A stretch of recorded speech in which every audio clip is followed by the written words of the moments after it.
Hi, I'm Kim Jacobs, the Balance Doctor. Thank you so much for tuning in to this episode of The Kim Jacobs Show.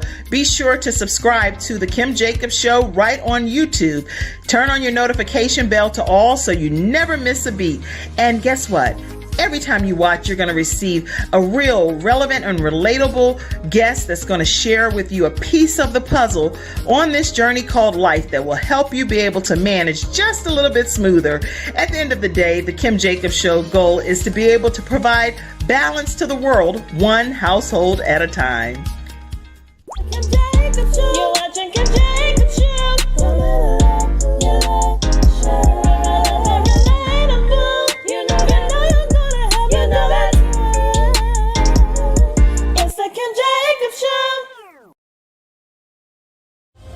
My father had 4 of his fingers amputated in a workplace accident. It was the first injured individual I represented, and I knew I had to win that case.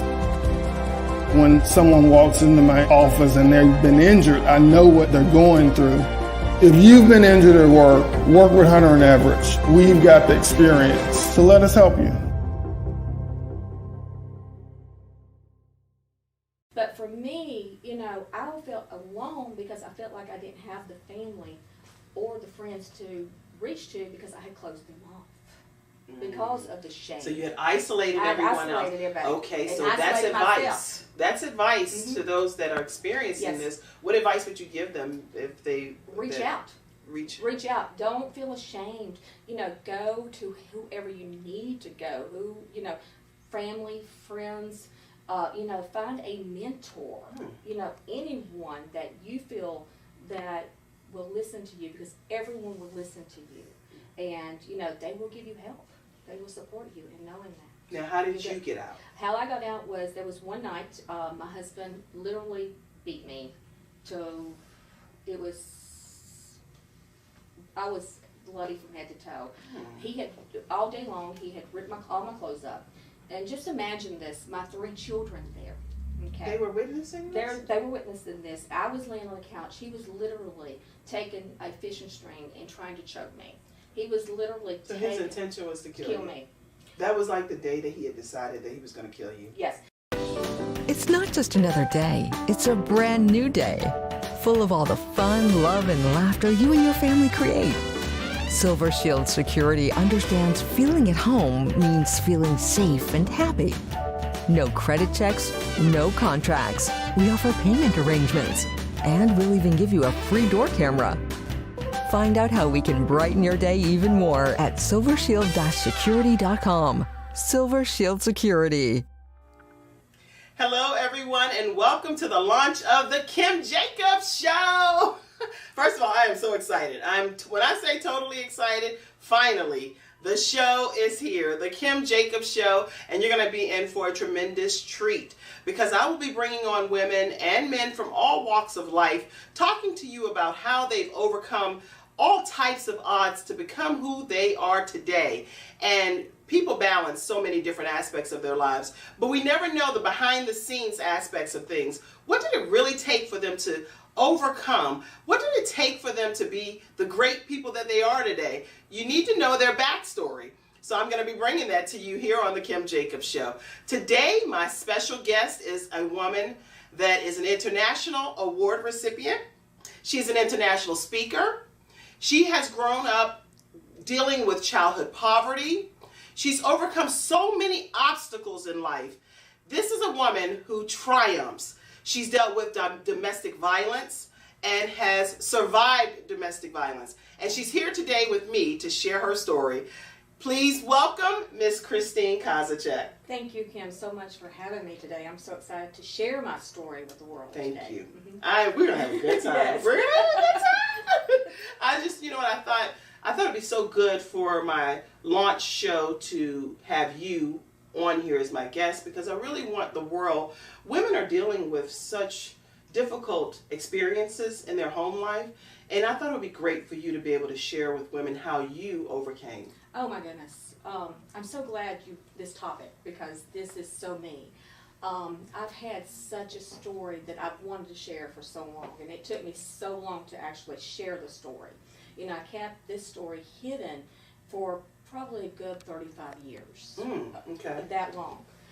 You really had to be in my circle, my closest friends and my families to actually know exactly where I come from and where I am today.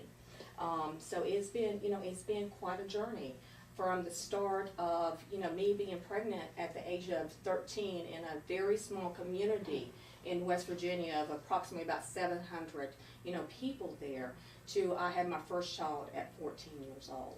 Oh my goodness. So what was it like having a child at 14? And, Oh my goodness. And in the community, how did your family, did they support you? Did they shun you? My family, they supported me. My mother, my grandmother really supported me and, encouraged me and kind of, took me under their wing and kind of protected me at that moment. But the community itself, I really had a hard time with the community of the judgment of the community. Right. Because it was such a small community. And everyone knows everybody everyone. knows everyone. And it was a very Christian community. Okay. And I grew up there in the community of the Christianity. And it was, we went to church. My mother had us go to church every morning. We went to church every afternoon and every Wednesday. So this was a church that I grew up in. So everyone in the community is looking to say, okay, Christine is Yes. out of wedlock, a child, having Yes. a baby. And were they judging the young man too, or just you? Just me. Yes, yeah. Yeah. I thought that could be the Yeah. case. That's why I was Just wondering. me. I didn't want to steer you in that direction, but I said, sometimes, unfortunately, Yeah. people get judged, and it's the female that gets judged, but sometimes the male is like, oh, well, you're off the hook. Yeah. But in fact, it's both, both individuals that's produced Yes, the situation. absolutely. So, And this was back in 1983, Okay. 84. I had a son in 84. well, So, first of all, yeah, congratulations, yeah. because every child there's no child on this earth that's a mistake. Absolutely. So I want everyone in the world to know that if you've had a child, whether it's out of wedlock or whether it's through marriage, there's no child that's a mistake. No matter what the circumstances or the situations are that brought the child about, those are those situations. Yes. But that child is a blessing to this world Yes. and deserves to be here. So I'm so glad that you allowed and took a stance that you would bring your child to this earth. Yes, So. and he's my life, and he even asked me that question one time. Was I a mistake? I said, you were not to be born at that time, but you're never a mistake in my life. So, he's amazing, and I love him. What's his name? Darren. Darren. Yes, Darren. And Darren. how old is Darren today? Darren's 34. 34 years old. So- Yes, 34 years old with 2 sons of his own. Oh wow! Yes. First of all, you look amazing. So Thank every person, even though you're looking from the studio audience or out on the viewing audience, I know you would love to just rub her shoulder so that you can look this good when you get this age. Look how great you look. Thank you. And actually, I know it's a sidetrack, but you've won a pageant or two too, haven't you? I went into pageants. Okay. Yes, I went into 2. In my early 40s, I won the last one. I won Mrs. Photogenic. Yes. So you were that was super photogenic. Yes, the first one I was Mrs. Charlotte, Okay. and the second one I was Mrs. University City.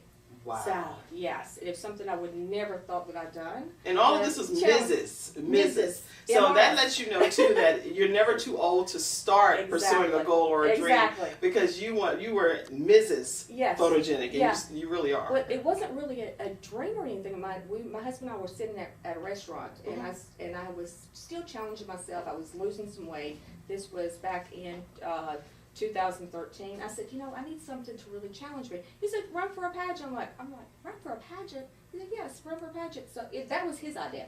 He just wanted to see you. He wanted to see you like Yes. slim, dookie, and like. Yes, woo, that woo. was his idea. Well, that's a great idea because it did inspire you, and Yes. you went on to achieve great things through it. So that's excellent. Yes. Now going back to your childhood, Mhm.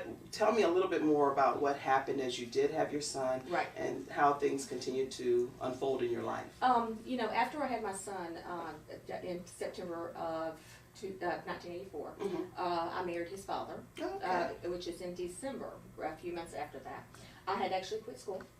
So you and the father got married at what age? I was 14. 14 when you got married to the father. Okay. I was 14. So you were really determined not to be a person that had a child out of wedlock. Right. You wanted to make it right, Right. based on the community that you were in, and knowing that ultimately you wanted to be with this gentleman. Correct. And he wanted to be with you. Yes. Okay. I mean, and when you're 14 years old, you have a child, you know, you're getting married, you think, you know, this is going to be a fairy tale. You found your, Right. your knight in shine armor and everything like that, but that's not what happened. You know, after we had married, which was December of 1984, he, you know, he never touched me or anything like that, but 2 weeks later, after we were married, I remember the first time that he actually physically abused me. I mean, I don't to this day not know what exactly happened. Okay. But I remember balling up on the floor and him just beating me and just wondering why. So that there for the abuse and the mental abuse occurred from the age of 14 until I was 18 years old. And he just literally out of the blue, no rationale surrounding it. You just found yourself in a very vulnerable position, Yes. being attacked by your husband. Right, correct. Wow. Yes. Yes. And they, you know, between that time of 14, 18, I actually had 2 more children with him. Okay. I had my daughter when I was 15 years old, and that story itself is amazing. And let's go back to, you know, the community itself, you know, judging me, being an unwed mother at Right. that time. Is my daughter was not due until February the 4th.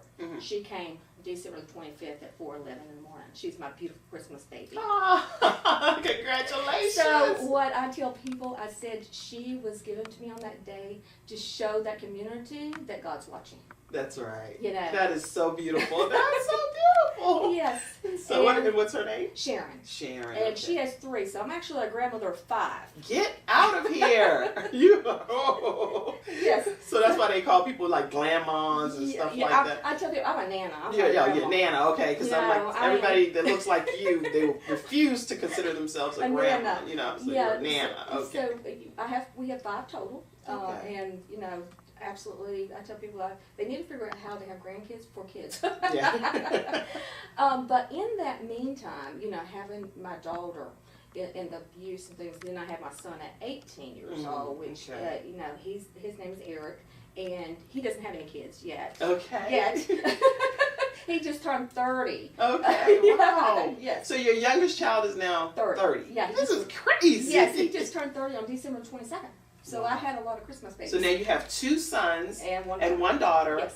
married to someone, you're 14 to 18 years old in marriage, which is already unheard of, and you're now experiencing physical abuse from your husband. Right. And now how did this all work where you were making a decision that I can't do this as a mom? I'm a mother of 3 children. I'm 18 years old, which is already in itself traumatic, that you're dealing with a lot at a very early age. Quite a bit of responsibility is being placed on you. And whenever you're a mother, we know there are so many demands, so many responsibilities, so many things that you have to be accountable for. And then at the end of the day, you have to come home and still deal with your spouse beating you. Yes. Yes. Tell us about this. Yes. How did this work? I'm going to go back to being in West Virginia. You know, before I even had my son at 18, we had actually moved from West Virginia to Lincoln, North Carolina, to better our family, because there, you know, is so poverty stricken. You know, I can remember growing up, a piece of meat would be a luxury item for us. So that's how, you know, I grew up. Right. You know, as a child. But I love the mountains. I love the people. I love the quietness of it. And but you know, the community itself, you know, it didn't have a life for me. It wasn't for me. Right. So we moved here, got a job. My first job was actually McDonald's. I think that's everybody's job. First job.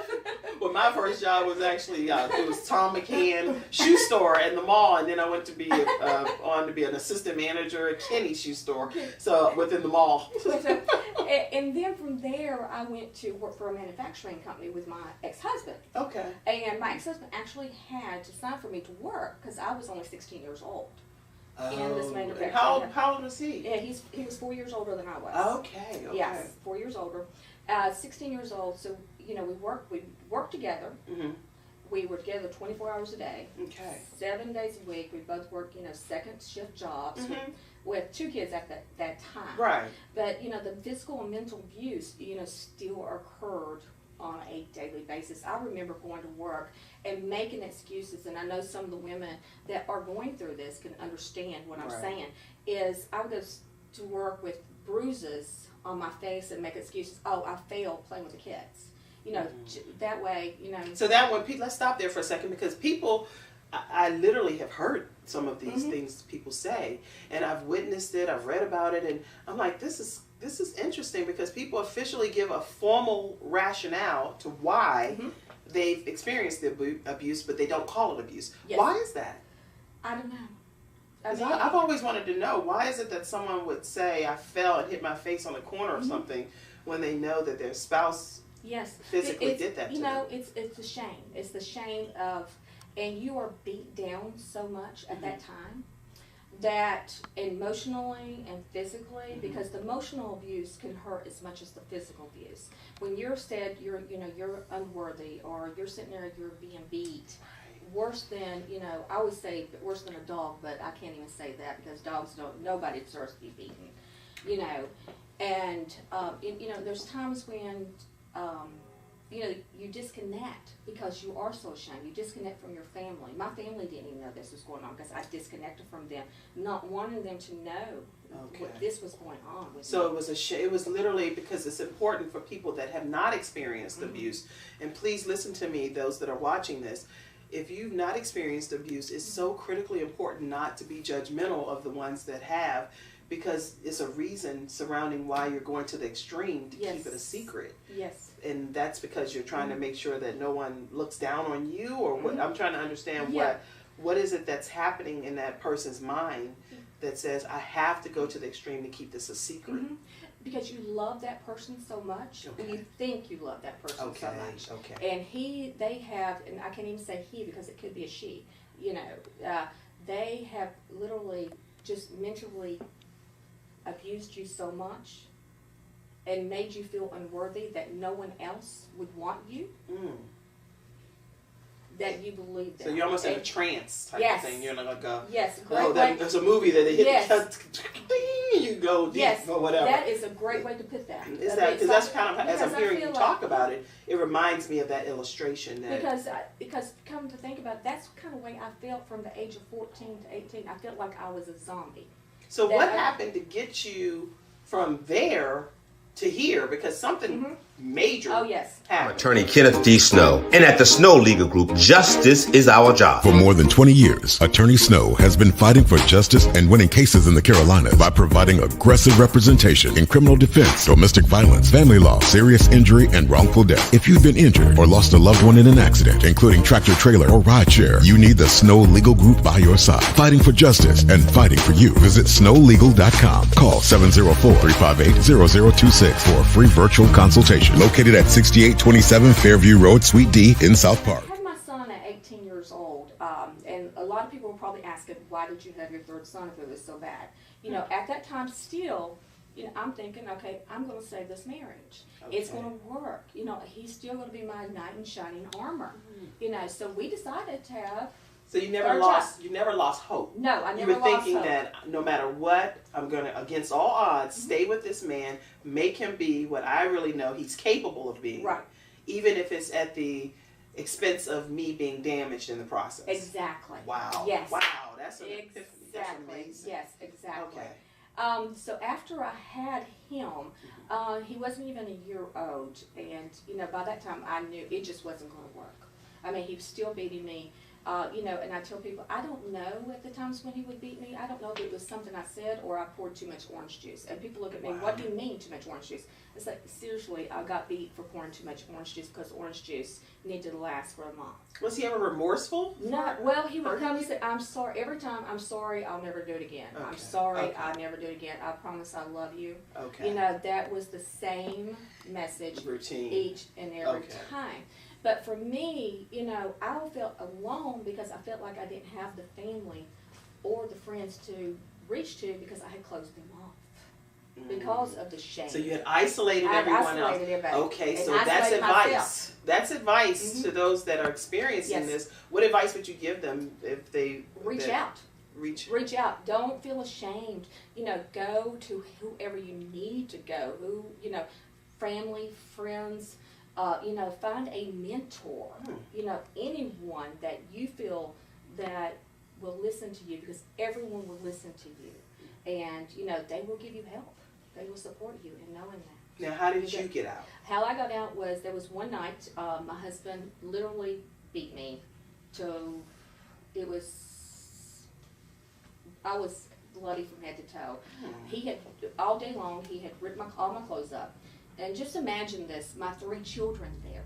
Okay. They were witnessing this? They were witnessing this. I was laying on the couch. He was literally taking a fishing string and trying to choke me. He was literally So his intention was to kill me. That was like the day that he had decided that he was going to kill you? Yes. He was taking a bow and arrow, and he was literally taking a bow and arrow and shooting at me. And at that moment, shooting the actual arrow and hitting you? No, he didn't hit me. I think he was trying to scare me at that moment. He actually, I asked God, I said, God, please take me. Please do it. But you know what? For the grace of God, I looked over my 3 children, screaming and crying for him to stop.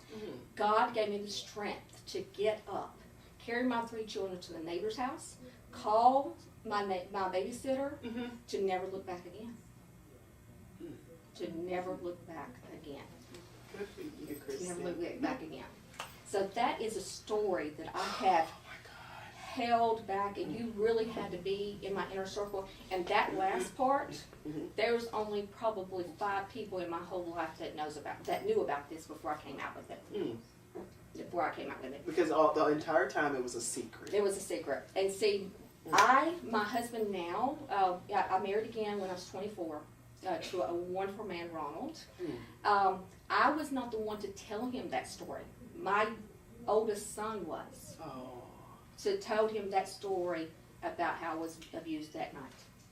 I never told him that. So you never told your new husband the traumatic way that you got out of that night, what exactly happened to me. And did he come after your previous husband? Did he come after you anymore? Or well, he tried. Okay. I mean, he tried, and he, harassments and things like that. And he would call and harass. And at that time, I lived in a trailer park in there. I lived in a trailer park there. And him and his family would come around the trailer park, and you real slow just to see what's going on. And he would call my phone and just cussing and everything. And finally, my aunt had called me, and she says, Christine, come down here, get a new life. I did. I moved to Florida with my aunt, and we moved into an apartment complex. And thank you, Aunt, that helped to introduce her to Florida. That's where I met my husband. Okay. In the same apartment complex. So now, so you got out of that abusive situation. Yes. Your children survived, you survived, and you survived against a lot of odds, obviously. Yes. But you have this beautiful, bright smile today. Yes. And know what you went through for a good amount of your life. Yeah. Brings great joy to me to have you as my guest today. Yeah, thank you. I mean, I'm the one that's not supposed to be emotional. I'm like, you're going to have me toe down here, Christy. It took me a long time not to cry when I tell this story. It took me such a long time. But now you have overcome. Oh, yes. You are a woman who triumphs. Yes. Tell me about how you've triumphed. So after I had met my husband, I went back to school, and then a few months later, we actually moved back to Charlotte. We moved to Charlotte, and that's where he and our life started back in '91. Was here. So we had grown with the city, and he and I, when we first came here, I worked 3 jobs while he worked.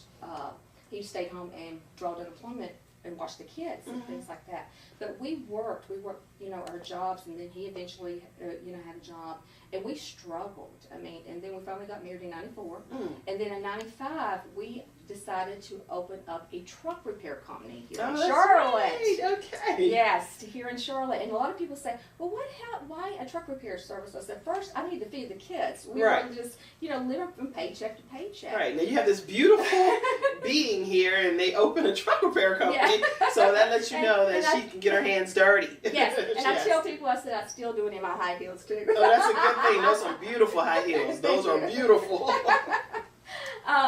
But we worked that job from '95 to 2002. We were both blessed to quit our jobs and go full time. And we have been working that truck repair company full time since 2000. Excellent. So I've come a long, long way, and I tell people this is not the book, the outside is not the book that's inside, that, you can overcome it no matter what you've gone through, and that is my mission today, is to share with women and to show women that no matter what they've been through, no matter what they're going through, that they can overcome it. Because it took me until I was 45 years old, I'm 48 years old, to realize that I was not the only one in this life that had went through something or going through something. So I started a podcast called Women Who Triumph, that women actually tell stories of their triumphs, of what they went through, to show women of the world to reach out. We have mentors. You can overcome it. You don't have to stay in that situation. Well, I am so proud that you've started Women Who Triumph. Yes, I love it. And the women are so inspiring. Yes. So definitely tell everyone how they can learn more about Women Who Triumph, because that's important. Yes. That you know that, even no matter what you're going through, Yes. that you can triumph and overcome. Yeah, we are, I actually have a Facebook group, not Facebook group, a Facebook page. It's called Women Who Triumph. You go on there and like that. And then also, it's also on Blog Talk Radio, Women Who Triumph 1. And you can go on there and actually listen to it and follow it. And these women in here, I encourage each and every woman to give their information out, because you may relate to someone on there and you may not relate to me. Right. I want that person to call that person and get the help that they need. That's excellent. Now, you also talk about getting over the fear of failure. Why is that? How did that happen in your life? Well, Because something had to click for that to officially happen. Yeah. And I'm going to go back to you feeling like that zombie. Okay. So all this time, I've always felt, because my kids have always been my why in my life. Right. And the way I feel, if it wasn't for my children, I wouldn't be the person I am today. I may be wrong, but they were. I believe that. They were your rock. They were my rock. Yes. They were the reason that I got up every single morning and done what I done, and accomplished what I accomplished in my life. And they're just, I don't think with fear itself, a fear of failure, is you have to go after what you want. Even if it is whatever the why is that you have, that you need to, accomplish what you want. Because fear is just another 4-letter word. Now, once you accomplish whatever you want to do and you do it, you realize, why did I fear that?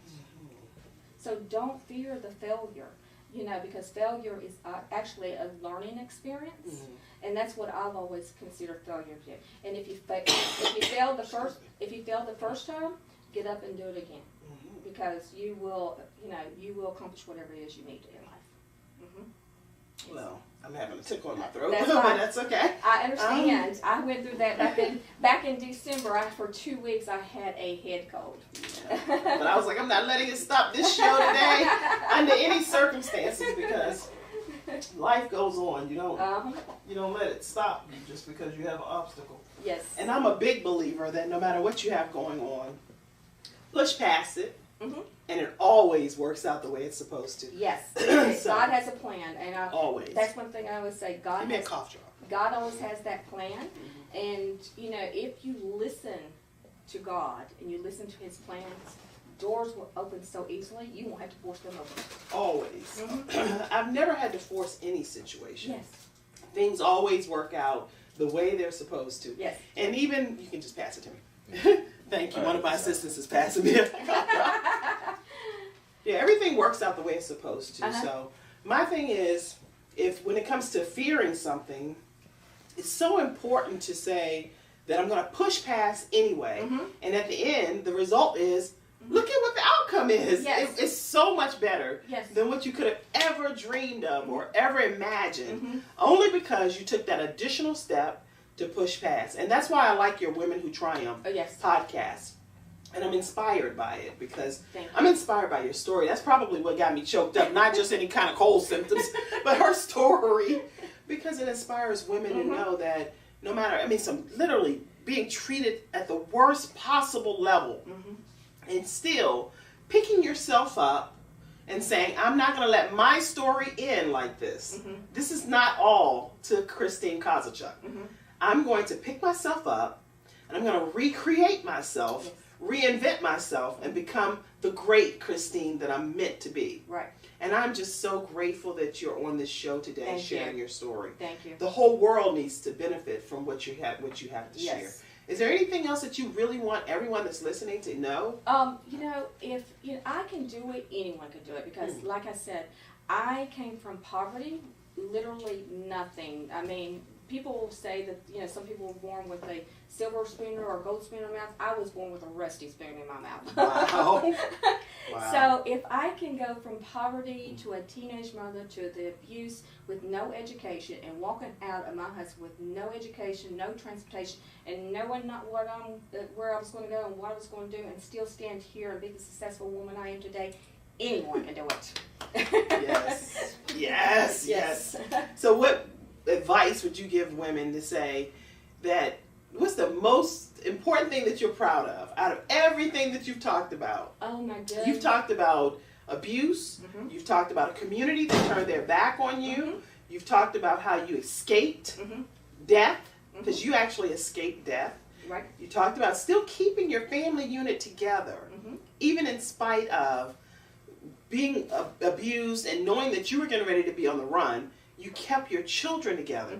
So you are a woman to be commended. You remarried. Yes. You reinvented yourself. Yes. You went on to become a pageant girl, a truck repair owner, An international speaker. an international speaker.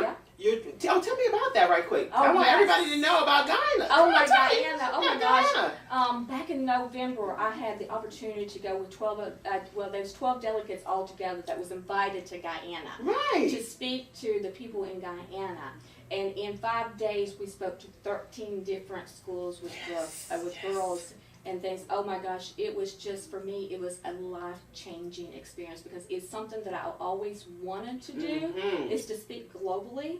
And that, God put that right there in our hands. Think about it. 12, God had 12 apostles. Yes. Yes, and 12 of us went into that country, which needs so much help of education and life skills. And speaking of inspiration, and these women, these girls are just, and even boys, you look into their eyes, they're starving for education, they're starving for more inspiration, they're starving for wanting more. So that was just, and that was where I actually received my international award also. Yes, I saw that. The Dr. Estelle Collins Award, which was, basically sharing your voice and, coming and speaking to, to the nations and things like that. So I had more nations to, touch to visit, to right. visit this year. So my next one will be Africa, Oh, speaking to good. women of Africa. So that will be my next one. But, for me, what I want to tell women today is, reach out. Don't be afraid. Right. Just do it. And the one thing that you were asking about, earlier, my kids is the thing that I'm proudest of all, because I literally bring my kids out of poverty with me. Because you got to think, I was a child with children. So That's right. here With children. with children, I was a child taking care of children, and I was not going to have them be in any situation the way I was ever going to be raised, or the way I was, had been done. But I wanted to share, just don't, it just took me until I was 45, I'm 48. Don't be quiet. Share your voice, because we all have a voice. Well, your voice definitely has mattered here today. Thank So you. Thank you. Thank you for having me. Thank you. Thank you for I having want me. to stand up and hug you, but I don't know if it'll mess the shot up. But I am so Thank you. grateful to have you on here Yes, today. and thank you for having me and let me share my story. And today I have for you a copy of my book, Extreme Balance you. Makeover. So make sure that Yes, you enjoy thank that you. Thank for you. your reading pleasure. Thank And you. also you have a book. Can you tell everybody Yes, about that? it's actually called The Letters of Love. And The Letters of Love, I wrote with several other authors. And it's about, this was based on my grandmother. My grandmother was I always say, was my mother's. She had always had her doors open. And going back to my childhood, that's where we mostly slept, was my Right. grandmother, which was like a 3-bedroom trailer. And you'd wake up with 20 people in this trailer. You was Right. lucky to have a Space. space on the floor. Yeah. But she passed away in 2012. Oh, And I wish that I had actually was able to give her speak to her and tell her how much I loved her. I didn't feel like I told her enough. So this vision of mine was, I wanted to write her a letter of love, and I was like, we need to write a book, because women these days with the technology that we have, it's either by computer, we forget that handwriting, we forget that, you know, just in these texts, and we forget all of that. So that comes out February, well, we're having a book launch on February the 16th. Okay. And it's about women actually writing love letters to other women in their life, whether or not they're here or gone. So let me ask you, would you be willing to come back on the show as a guest to talk about the love letters? Absolutely. Because that's a show in itself, right? Yes, Okay. yes. And then you can bring the book, we can talk about it, read some letters, I'll bring my own letter. We're going This to is gonna be cry, good. you might as well bring some tissue. Okay, I have tissue because I already knew with you I was going to be crying. So definitely you'll come back and be a guest. Okay, you guys give some feedback on definitely whether you want to hear Christine talk about those love letters. Yes. And I'm sure with the pain and tragedy, the things that she's experienced, she has so much more to share through those love letters. So I can't wait to have you back. Thank you. And thank you for being here today again. And for all of you that are watching the Kim Jacobs Show, thank you for being today in my audience, as my viewing audience. It's been my pleasure to be able to serve you in this capacity. Listen, I have started a Mother Dreamer movement. If you have not joined the Mother Dreamer movement, I encourage you to go to motherdreamer.com and make sure that you join the movement today. Christine is a part of the Mother Dreamer movement. Love it, yes. And we have lots of other wonderful mothers that are a part of the movement. So join, and I promise you, you'll be connected with some mothers that understand your struggle, because they have dealt with a lot of personal issues themselves that have catapulted them to their destiny. So what they're talking about are things that are from personal experiences. And so make sure you check out motherdreamer.com. And if you are interested in my book, it's Extreme Balance Makeover. Miss Christine Kozachuk, the beautiful pageant woman here, has it. You can definitely get that on Amazon as well. Thank you so much for tuning in today to the Kim Jacobs Show. Thank you, Christine Kozachuk, international award recipient, international speaker, overcame so many different odds to be the great woman that she is today. And it's been my honor to have you. Thank you so much. So thank you. Have a great day, everyone, and tune in next time.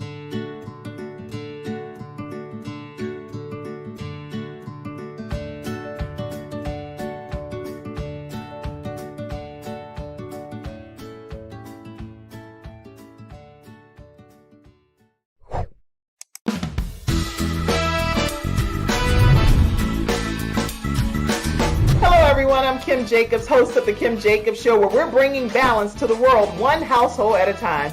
Listen, we go live every weekday, Monday through Friday at 11 o'clock a.m. Eastern Standard Time. I bring guests on that talk about their backstories, things that they've had to overcome to become who they are today. Many of them are balancing and juggling life, and they've become experts in different fields. So they're sharing tips with you to make your life just a little bit easier. Many times as a guest in the studio audience, you'll get a chance to walk away with a missing piece of the puzzle that might be missing in your life. Let's go on this journey together, and I look forward to seeing you Monday through Friday at 11 o'clock a.m. Eastern Standard Time, right here on the Kim Jacobs Show. You